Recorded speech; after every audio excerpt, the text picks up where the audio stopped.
Manchester is done. Missed my first train.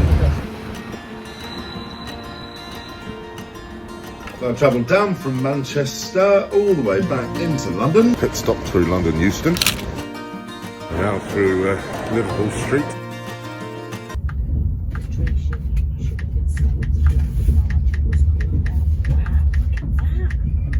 Please take care when leaving. Arrived in Southend. It's a thing we do in England. The first time after a long time that you've seen the sea, you go, I can see the sea. And I can. Lean back and become. Welcome to my office. So today we are talking about Southend.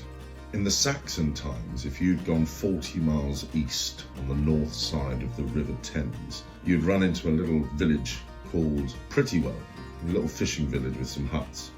Over time, this has grown to become the city of Southend. Interestingly enough, Southend was only given its city status in 2022 by the then Prince Charles, the now King Charles, but he did it in memorial of Sir David Amos, who was murdered in October 2021. And murder is something Southend knows quite a lot about. The Essex boys. Some of the history of the 90s wasn't as clean cut as you'd like to think. The club circuit was starting to enjoy ecstasy pills and different types of music. To have the drugs, you need to have the people supplying the drugs. In the world of supply and demand, when it is illegal, things can sometimes get a little bit hairy with, how much did you pay? You were 10 short. This is gonna go bad. Oh, I'm gonna bump you off. Well, one of the types of people to bump people off was a chap called Pat Tate, who slung the ships around these parts, so to speak. I bring this up because a friend of mine, Mark Loveday, who I've performed with many times, was in a film called Rise of the Foot Soldier, which is about these murders. It is line, he's dead, mate. Patrick Tate himself ended up living by the sword and dying by the sword in a famous shooting. But if you'd like to see any more about that, and they are really great films with fair brass, then you need to see Rise of the Foot Soldier. A set of stairs. Maybe it's time for a little adventure. Oh look, a little folly. Seaside. Here's a lovely relic of the past. In the 50s, this would have been teeming with teenagers coming to do 10-pin bowling, and now it seems the doors are forever closed. But that has a kind of beauty in and of itself. Imagine a zombie apocalypse around this area. I think I might open up a cafe in Southend, because I just walked the whole seafront, and there isn't any. I thought coffee was global. I could have got ice cream. I could have gone into a pub and had a pint before 12. I could have even got a kebab, but a coffee I could not get yet.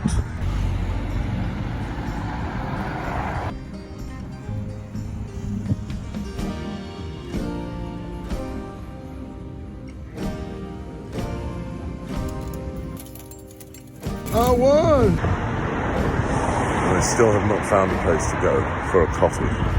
That's all I want. I've seen some beautiful sights. Let's more sit down and partake and drinking a coffee. Like that New York, New York, New York behind me, know what I'm saying? Yo, what up, New York?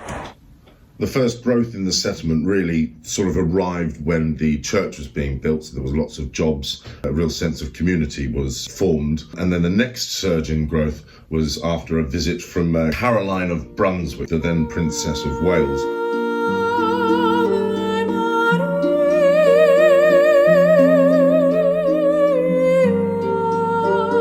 Prompted the railway to join London to Southend. Before travel became so easily and readily accessible to nip to another continent, the English holiday was the beach. Margate, Hastings, Southend, places like that.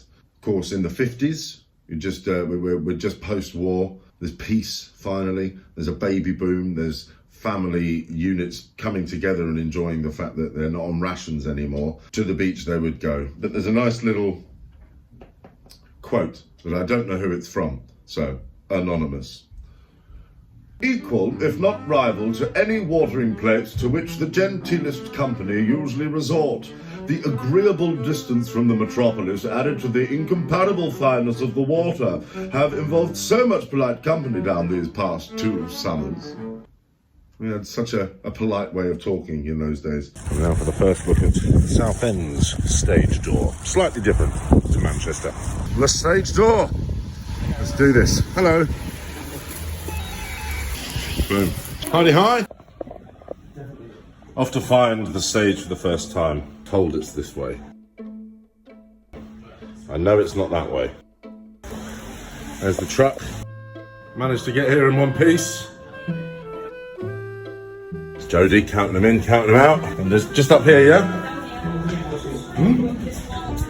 Warm-ups in the auditorium. Huh? There we go. Laudatorium. Howdy hey. First view. I love it with actors. Wherever you need to warm up, you will find a space. Warming up, look, Dickie. Oh, look, he's so eager. So eager. So doesn't know what can go wrong if you do that in certain parts of Essex.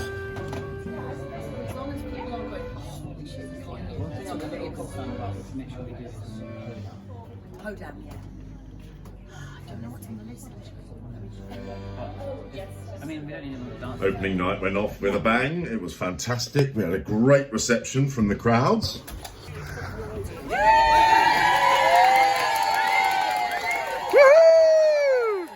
First night in the new digs.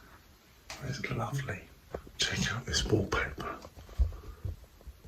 Check out this lamp.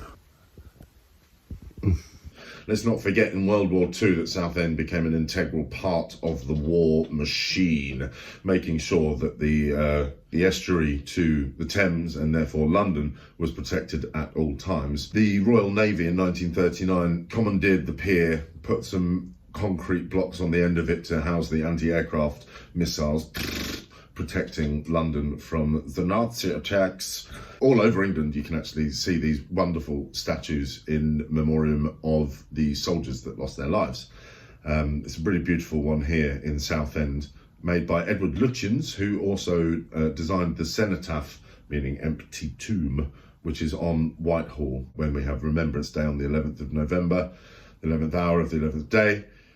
You will see the Prime Minister and the King standing there in memory of those that fell during the Second World War. So boys, we're here in Southend. What have you seen of Southend? Not an awful lot. We've been quite busy this week, but we have seen the sea. We have seen the sea. The good thing about this theatre is that it does have a lovely view of the Thames mouth. Is that the Thames? No, yeah, the mouth of the Thames, yeah. Is it? Well, there we go. That's what I've learned today. Yeah. That's the end of the Thames. It's the first time we've had bright weather for the whole foreseeable past. Don't know what the right word is for that. And I used to live in Hastings, which is a seaside town, and we are 70% water. The earth, life is because of water. I forget how much seeing the sea is life-bringing. The sun is shining directly in my face and it's lovely. But yesterday wasn't so bright. The weather was, but I had a bit of a tough day. Just a multitude of things really.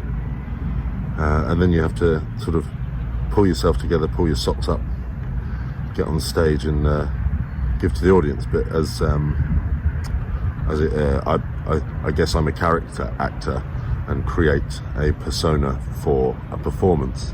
It's like putting a skin on. I mean, I'm almost doing the face now, but rattlesnakes got this kind of and all the wrinkles coming useful for playing emotion. What's that? Oh, okay. Finds everything funny. It's quite innocent as a chap. Resilient though. And when you take your day that you've had internally and then go and express externally,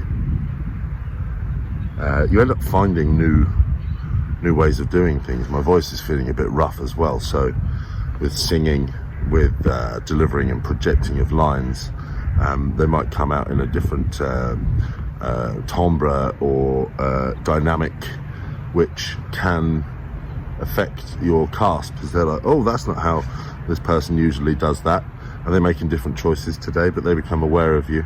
Collective consciousness, not just in that, but in doing a show. The first time we sort of really get to all hang out together is when the music starts and the curtains open, and it just gets you through. So yeah, just a moment of grateful feelings, even though I'm feeling a bit under the weather, to sort of be here and in this modern world get to share it with you, whomsoever you may be. I'm gonna go and get a coffee. Yes. Ow. Yum, yum, yum, yum, yum. Today's the day we go to the pier. Finished in Southend last night, and now I've got an hour before we leave Southend, and that's where I'm going.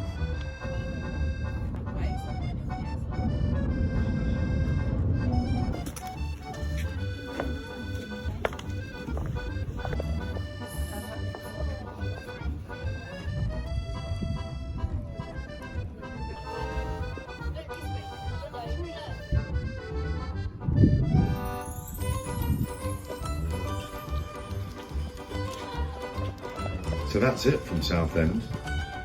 Beautiful place. We have lovely weather and great audiences. And then my partner and I decided, well, why not? Let's go to Harry Potter World. So we went there and we saw lots of wonderful, mystical things. Decided not to give too much away, but if you know, you know. Oh, look at the door. It was magical. I bought a wand. I'm very happy. So one of the things you've got to focus on when you are on tour is your washing. When, how and where? Well, in this situation, I'm fortunate. Again, I'm passing through London, so I've managed to come home, have all my washing. In it goes.